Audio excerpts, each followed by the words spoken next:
Welcome to Dhiman's Academy, students. I'm Sloni Dhiman, and today I'm going to teach you the concept of total utility, margin utility, and I will also teach you the relationship between total utility and margin utility. I'm going to start this lesson with an example. Suppose करो आप काम से या school से घर आते हो, ठीक है, आपने अपने मम्मा को बोला है कि यस मुझे बहुत भूख लगी है mama and I need something to eat. तो क्या किया आपकी मम्मा ने, आपके सामने एक थाली में रोटी रख दी है, चपाती रख दी है विद सब्जी एंड ऑल। तो जब भी आप भूखे हो बहुत ज़्यादा और आपने फर्स्ट बाइट ऑफ चपाती, या फिर मैं बोल सकती हूँ कि आपने वो पूरी चपाती खाई, तो आपकी थोड़ी भूख शांत हो गई है। तो लेट्स से आपने फर्स्ट चपाती खाई जिसके कारण आपको 100 यूटाइल्स की सेटिस्फेक्शन हुई है। अभी आप और भूखे हो, आपके एक चपाती खाने से भूख नहीं मिटी है, तो आपने एक सेकंड चपाती का ऑर्डर किया, आपके सामने सेकंड चपाती भी आ गई है। जब आपने वो चपाती खाई आपको फिर से सेटिस्फेक्शन मिली है, बट इस बार जो सेटिस्फेक्शन मिली है वो पिछली वाली से कम है, क्योंकि जब आपने फर्स्ट चपाती खाई थी तो आपकी थोड़ी भूख मिट गई थी। अब सेकंड चपाती खाई है, ठीक है, पेट भरने के लिए खा रहे हो, तो जो satisfaction derived from second chapati will be less as compare to the satisfaction which is already derived from the first chapati. So आपको सेटिस्फेक्शन ऑब्वियसली मिली है, but the satisfaction is less. पहले आपको फर्स्ट चपाती खा के ज़्यादा मज़ा आया था, बट सेकंड चपाती खा के थोड़ा कम मज़ा आ रहा है। पहले जब आपने चपाती खाई थी आपको 100 सेटिस्फेक्शन मिली है, लेकिन जब आपने अब दोनों चपातीस खा ली हैं, जो आपको टोटल सेटिस्फेक्शन मिल रही है वो 190 चपातीस की है फ्रॉम बोथ द यूनिट्स। ऐसे ही आपने 3, 4, 5, 5 ऐसे 5 चपातीस खा लिए हैं, और हर किसी की satisfaction with increase in chapatis decrease हो रही है, क्योंकि यहाँ पर आप बहुत सारा भूखे थे, यहाँ पे भूख कम हुई, फिर कम हुई, फिर पेट भरने के लिए आपने चपाती खाई है, लेकिन जो टोटल यूटिलिटी है वो आपकी इंक्रीज़ हो रही। जैसे कि इस केस में 270 है, फिर 270 + 70 40 है, फिर आपने 340 + 60 मतलब टोटल आपको 400 यूटाइल्स की सेटिस्फेक्शन मिली है by eating all the chapatis. I can say this column represents total utility of chapati and this column represents margin utility. क्या है इसमें? टोटल यूटिलिटी में चपाती 1 की भी सेटिस्फेक्शन है और चपाती 2 की भी साथ में सेटिस्फेक्शन है। 1 + 2 = 190। फिर जब थर्ड यूनिट की बात हुई आपको 1, 2, 3 चपातीस की सेटिस्फेक्शन मिली है। ऐसे इसमें इंक्लूडेड है satisfaction of all the 4 chapatis, और यहाँ पे क्या है, सभी 5 यूनिट्स की चपाती की सेटिस्फेक्शन इंक्लूडेड है।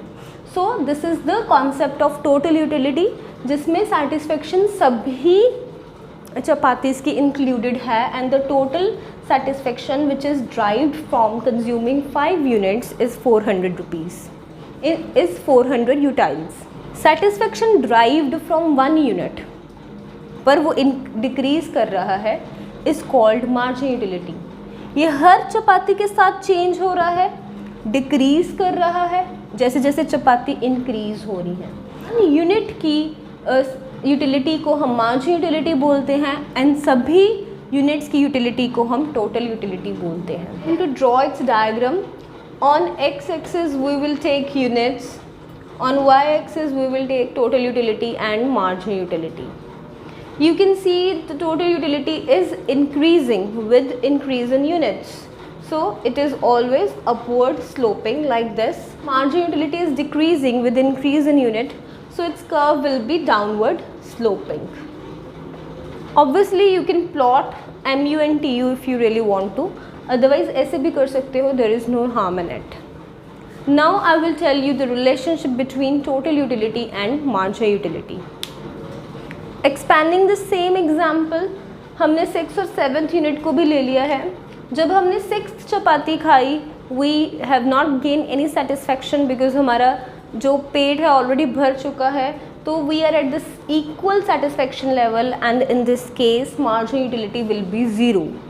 फिर जब हमें ज़बरदस्ती 7th चपाती खिलाई गई, देन क्या हुआ, हमारा digestion system will totally get spoiled और जो total utility will go into negative, will go decreasing and marginal utility will go negative. अभी इसी टेबल से पहले इसका रिलेशनशिप समझो.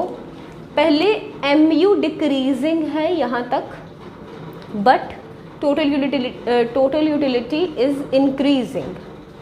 mu is decreasing up to 5th point and total utility is increasing up to 5th unit. At 6th unit mu is 0 and total utility is same, and you can also see that the level of total utility is at maximum. यहाँ पे बहुत कम है, यहाँ पे बहुत कम है. This is the point where Tu is at its maximum point and mu is 0. Beyond certain level, Tu has declined and mu has gone into negative state. Now we have got to know that there are total 3 relationships between Tu and mu. Let's draw a diagram to make it more clear.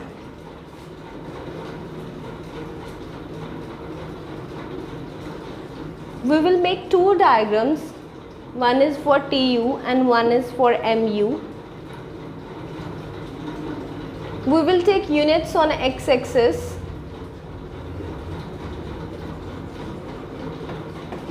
सबसे पहले हम Tu draw करेंगे. It will start from 100. यहाँ से भी start कर सकते हो. 190, फिर मैक्सिमम, फिर डिक्रीजिंग. ठीक है. This is a point where Tu is maximum. This is the curve of Tu. If I talk about mu, it starts from 100, then it becomes 0 and ultimately it go to negative. So this is a point when mu is 0, Tu is maximum. This is a point of mu is 0. Before this point mu is positive but declining, and after or beyond this point mu is negative. When mu is declining but it is positive, Tu is increasing. Second relationship is when mu is 0, Tu is maximum. यहाँ पे कौन सा point आएगा? 400 वाला. So यहाँ पे ये maximum है. Third case when mu is declining, Tu is also declining. ये हमारा 7th point है. mu negative में हुआ and Tu is declining. If you find the content of this video useful, kindly share this video with your friends and don't forget to subscribe my channel. मिलते हैं हम next video में. Till then, bye bye.